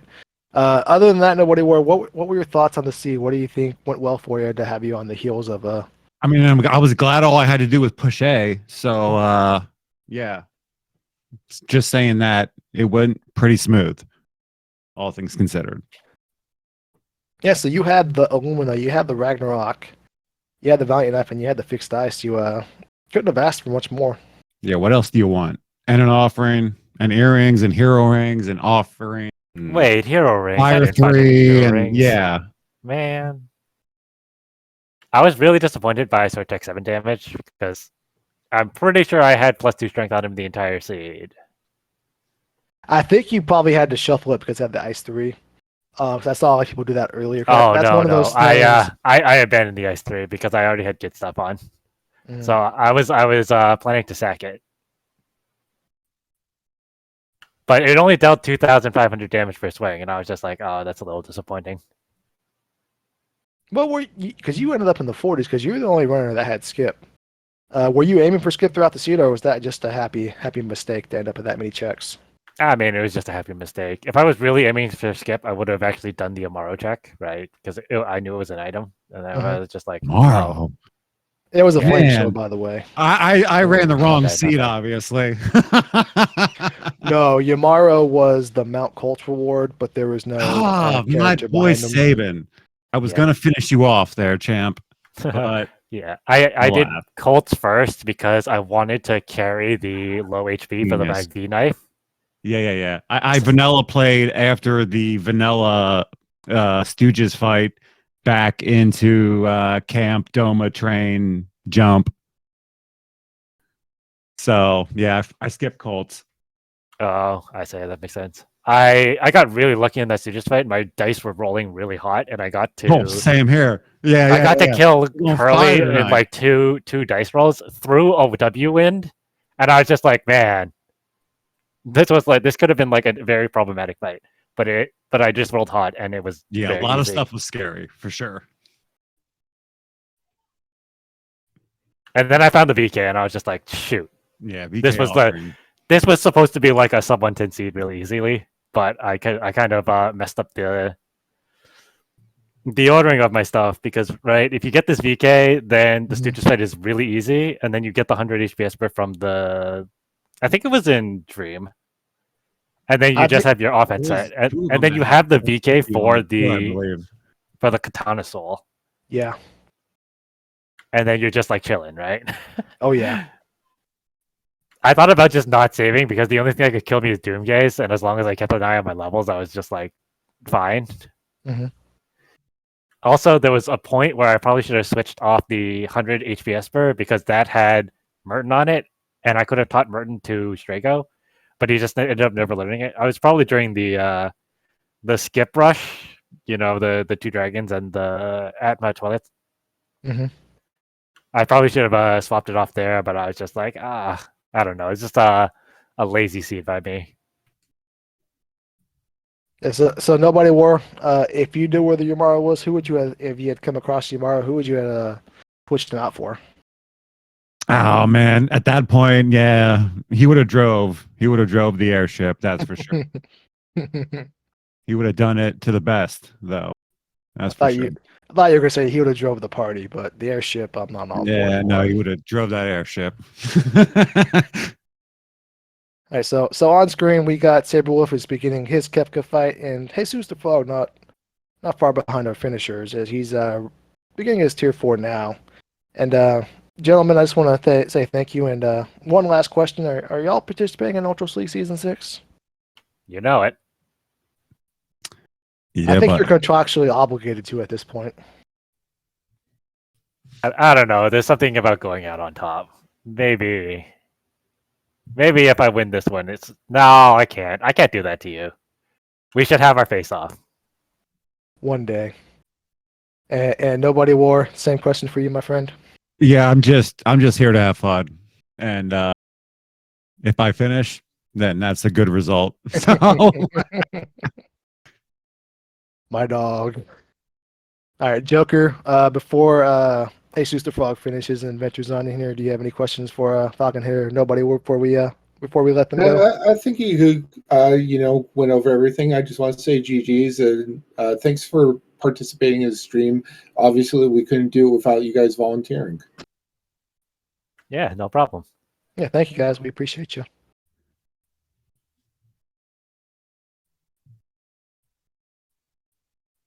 So, Jesus the Frog putting the bow on his final Kefka as well. He is in the Goner phase, so he will not counterattack. However, he is charging up Goner, which is a decently damaging non-elemental spell, but that also means the fight is almost over because you've done enough damage to put him into this phase. And let's see if he has enough to finish him off. Cyan with a quad swinging Night Knife. And GG's, that puts Kefka in the ground. 1:27:14 is the final time for Jesus the Frog. We will get him in here as well. Let's see what he thinks about his finish. Let's see what he thinks did well. What could have gone better? What could have gone wrong? Plus, let's find out if he's going to be running Ultra Sleek himself. And speak of the devil. How's it going? You know what, my dog? I think I'm doing pretty good. How about yourself? I've been better. So, Jesus the Frog, 1:27:14 is your final time. What do you think went well? What do you think, went in your favor? What do you think could have gone in your favor a little more so throughout this seed tonight? I hardly remember anything about this seed, but I remember it being very, very bad. I'm pretty sure I wiped out of a random encounter or a fixed encounter in Siege early on. And then that martial double ore battle in The Phantom Train. Phantom Train. I was like, oh, an Illumina. Yeah, I'll take it. Put it on Stargo. Great. But then the low ATP, zombieing Cyan before I can act. Very rude. So, a little rude at some spots, especially if you're afraid of zombies and not a fan of zombie movies. What do you think went well? Because there wasn't a lot of offense to be found. There was an Illumina, there was a Ragnarok, you found the VK, you found the fixed dice and the offering. You were actually the first one to find the offering for your fixed dice at the time, and then you found the Valiant Knife as well. What do you think of the offense that was available? The offense was nothing. The only offense I had for the first 15 minutes was the fixed dice. The first two bosses I could not have killed without fixed dice. Just didn't have any spells that would work, didn't have anything that was going on. But yeah, it got better later on. Fire 3, eventually Ultima, that VK with the offering, and Illumina, although I never actually used the Illumina. Just a stat stick.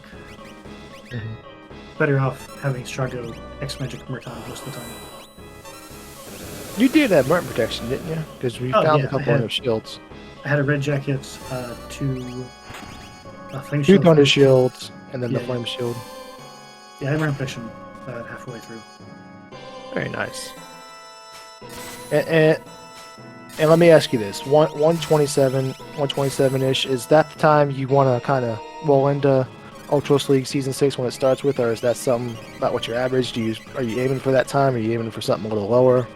Well, I'm happy with any sub 90 ultimately, but I'm really looking for sub 80 at this point. If it's like 125, that's like okay, but not what I want. 120 or below is where I'm aiming for. What changes are you trying to incorporate into your runs to get to that point? Basically trying to keep my menu time down, spend less time rearranging espers and equipment. I'm very, very bad at always wanting to carefully optimize. Like after every time I gain an esper, if I learn a spell, I need to just not do that. Gain levels, gain MP without necessarily learning a spell or having a stat increase, just to get my menu time down. Have you ever heard of the rubber band theory? What's that? So whenever you're trying to quit a bad habit, like I have a bad habit of biting my nails, to the point where they're very, very not appealing to look at. So what I've done in the past before, what you do is you put a rubber band on your wrist, and whenever you start to do that bad habit, whenever you catch yourself biting your nails, or in this case going to the menu, you just kind of pull that rubber band a little bit back a little bit and pop yourself, and eventually you'll work that bad habit out.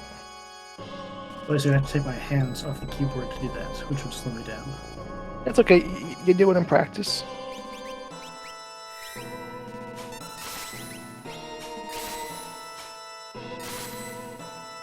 And just to catch up what's going on screen, we got Christopher working plugged in, who is in the tower. I think he's about to start his final Kefka fight. And we got Saberwolf, who is wrapping up his tier 2.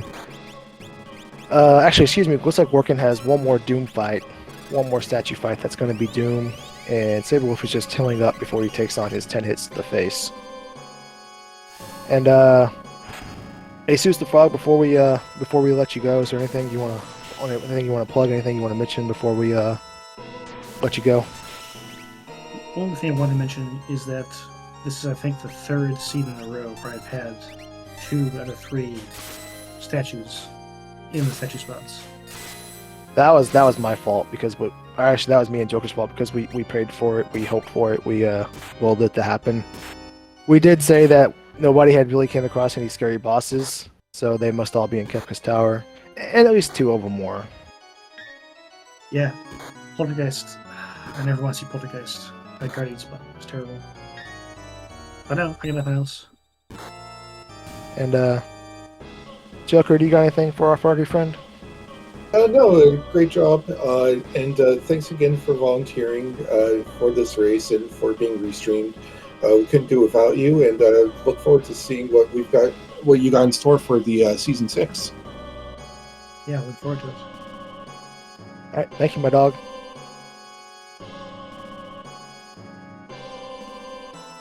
So on screen, Saberwolf is at the 133.11 mark as he begins his tier 3. There are two parts to tier 3. There is Lady and there is Sleep. Lady is obviously the head that looks like a female, and then Sleep is the part that looks like it is laying down on a futon taking a nap. Lady has 9,909 HP. She absorbs all elements in this game, so you have to do non-elemental damage to damage her.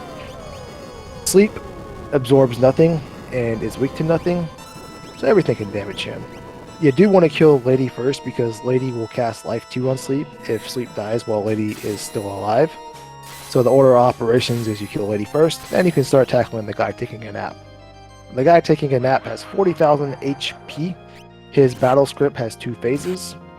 Phase 2 is when he drops below 10,000 HP, which is what he is dangerously close to now, as Saberwolf pours on the damage. In Phase 1, he will alternate between single target attacks and multi-target attacks. His multi-target attacks can be Merton, Whirlwind, or Nothing. And his single target attacks can be Nothing, Condemned, or just a physical attack. Out comes Whirlwind, so he's still in Phase 1, but he's pretty close to wrapping up into the Phase 2. Looks like Saberwolf pulling out the power door. I think he's trying to jump to avoid the Phase 2, because the Phase 2 is where this fight can get scary. In Phase 2, he will only act with Train or Meteo, and he can counterattack with the Meteo spell. The Meteo spell is a dangerous spell, albeit with a decently, not as high as a hit. Oh no, that's a Condemn counter. The bad thing about jump, by the way, is that when you're up in the air, your Condemn counter will still go down.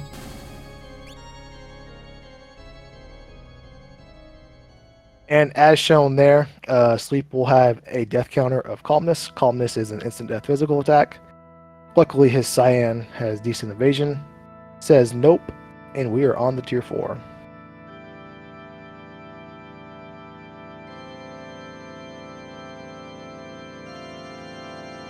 Tier 4 of Final Kefka is, there is only one part, unlike all the previous tiers that have multiple parts.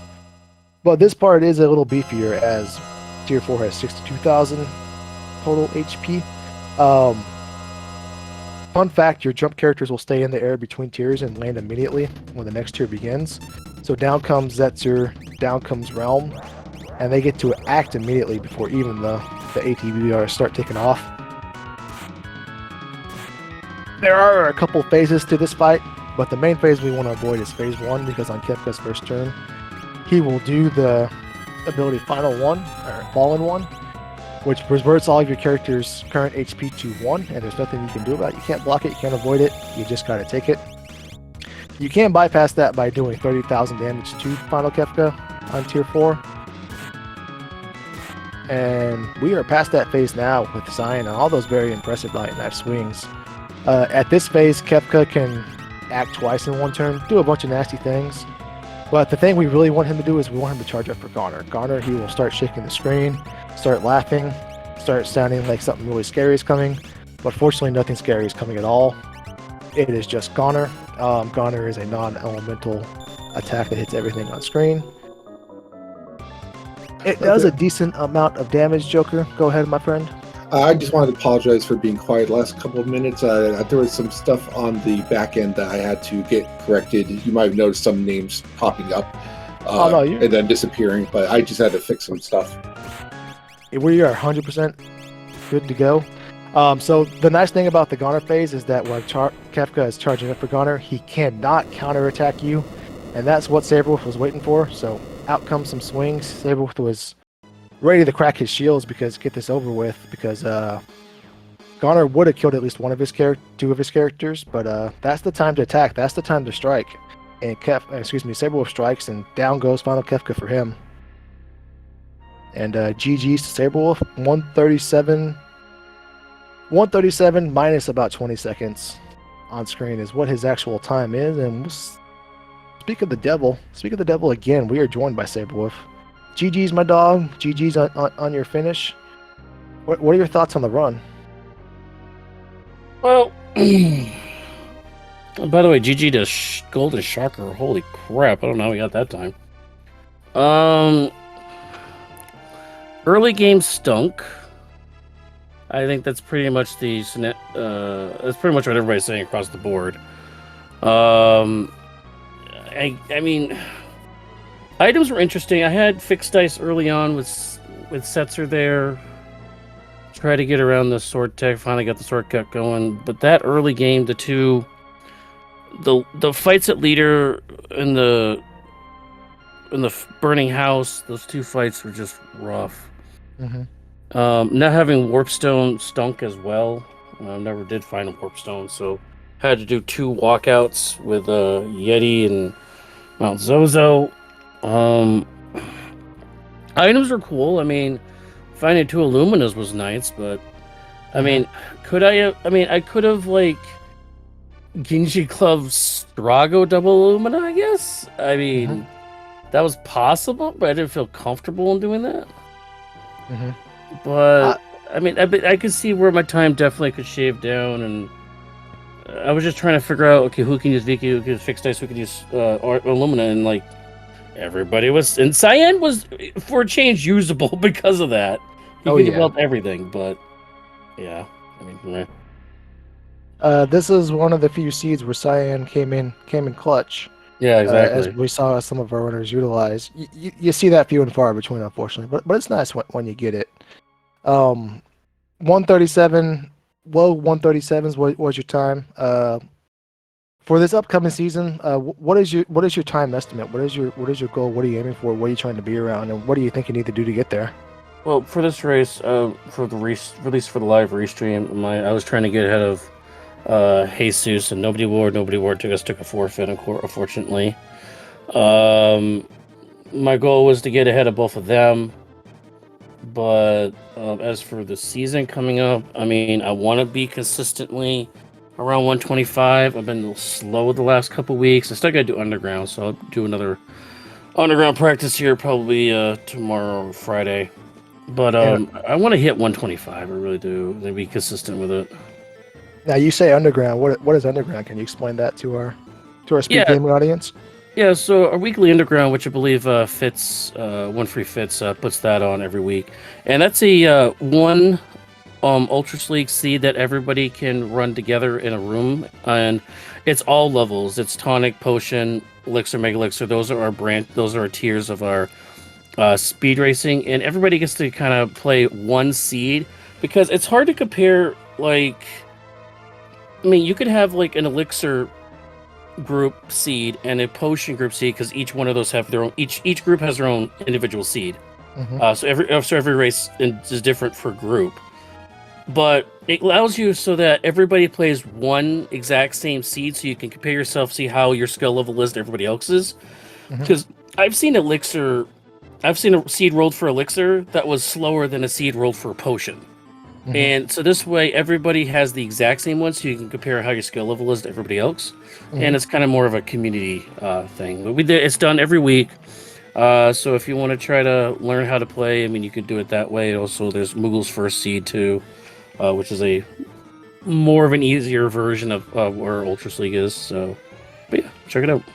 What do you like about that Moogle's First Seed? Well, Moogle's First, I wish we could do another Moogle's First tournament. I mean, the last tournament we did for Warring Triad, I know myself and Mark worked a lot with, oh my god, I'm sorry, I forgot names. With our Cheddar Goblin. Cheddar Goblin was very new to the randomizer and everything, and we walked with him like multiple times a week, helping him learn how to play the game and everything, and his skill level definitely grew outstanding amounts. And a couple of our more recent tournament champions have come through the Moogle's First tournament, and that is where you and were a player, like a newer player who's never run a tournament before, sits with a trainer or a coach, and you help coach them through the first series of the tournament. And then I believe the last two rounds, you kind of have to take all that knowledge you gained from your trainer, and you kind of go off on your own for those last couple round runs. And I've seen that tournament flourish because 2 or 3 of our top runners who are Elixir, I think one's even Mega Elixir now, was part of that tournament. So I would love to see that come back again, and especially with the new influx of people, you all out there, Speed Gaming. I know we have something coming up this weekend too. It would be a great thing to even bring in more interest and help people learn the game. So yeah. Would you sign up to be a mentor if there was such an event in the near to immediate future? I suppose I could part my generous knowledge, you know. Oh, that's good like to know. Bannon. That'd be very generous of you as well. All right, Joker, do you have anything for Saberwolf before we let him go? No, just GG's. Congratulations on getting through that, and thanks again for volunteering. Yeah, thanks for volunteering for the restream. We couldn't have done it without you. And we know that you're one of the major guys behind the scenes for a lot of our restreams. So we definitely want to acknowledge you for that, even though this is, your opportunity to actually be on stream instead. Yeah, for Drink School kind of kicks me to the front right now. I appreciate it for him. But yeah, I do a lot of the behind the scenes stuff for all you out there watching. I'm one of the community managers for our community for Final Fantasy VI Worlds Collide. I do a lot of the production, background, graphics generation, commentating, kind of running the show behind the scenes for all those videos. A lot of those videos you see on YouTube, especially from the Warring Triad tournament. I also manage the YouTube page as well. That's FF6 Worlds Collide on YouTube. So if you miss our live streams on our Twitch side, you can go ahead. Usually the next morning, those races will be available on there. So make sure you check that out too. Very nice, and thank you again, my dog. We appreciate you, Ryan. We appreciate everything else you do, and wish you the best in the Ultros League Season 6. All right, thank you very much. Bye-bye. So there are still, I think, 3 racers still trying to get through the seed. We can see Christopher Larkin is on Final Kefka. Cyclor's getting through statues. I think Nani Gray is the last runner. I'm not sure where Nani Gray's is at. We don't have Nani on stream. But that was, Saberwolf was the last of the 4 originals that we started with. So I think we're safe to finish up there. Yeah, let's just, tout the company line one more time, and I think we can wrap this up.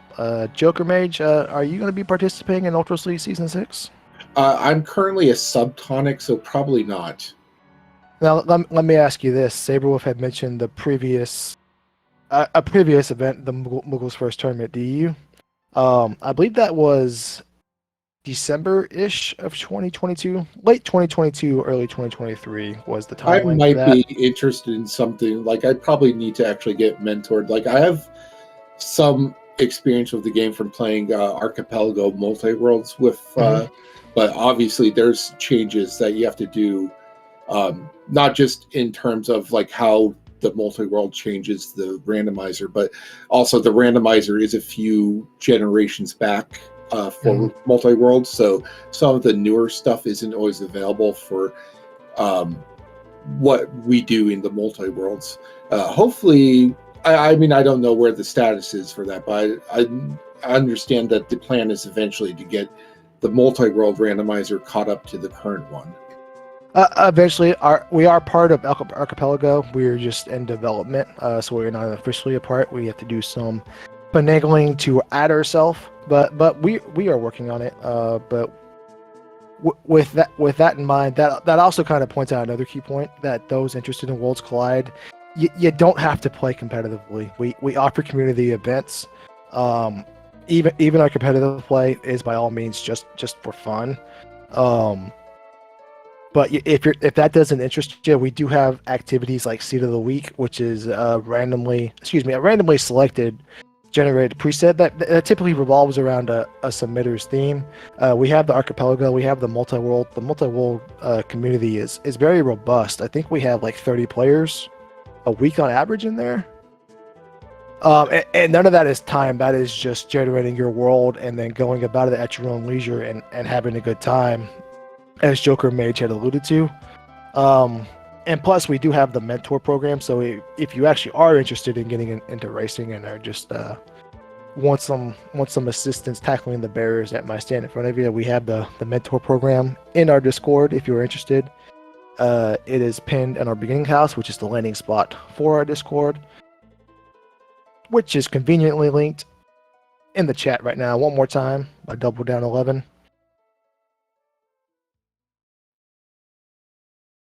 And Joker, you got anything else before we go? No, just thanks for doing comms with me. I know you were considering running yourself originally, but we ended up a bit short-staffed from what was originally planned. So it was good to have you along, someone who knows what they're doing and can definitely take up the slack when I'm busy trying to fix all the back-end stuff and actually figure out how badly I'm doing on tracking. No, you're all good. We were a little skeleton crew tonight, but we do the best we can. But all things considered, I think we did pretty well. If you disagree, we'll get our pay deducted. But nevertheless, we had fun. I think that's all that matters, and we hope that you had fun too. All right. So thanks everyone for joining, and look forward to next week, and also look forward to the start of Season 6. Yep. Again, ultrasleague.com to sign up. Season 6 starts April 6th. We will be back on Speed Gaming. Worlds Collide will next Wednesday at our usual slot. We have a weekly slot for Worlds Collide on the Speed Gaming family of networks. We just until the schedule is released, we won't know exactly which channel we're on, but we will definitely be back. And with that, we'd like to bid you all adieu and wish you all a good night.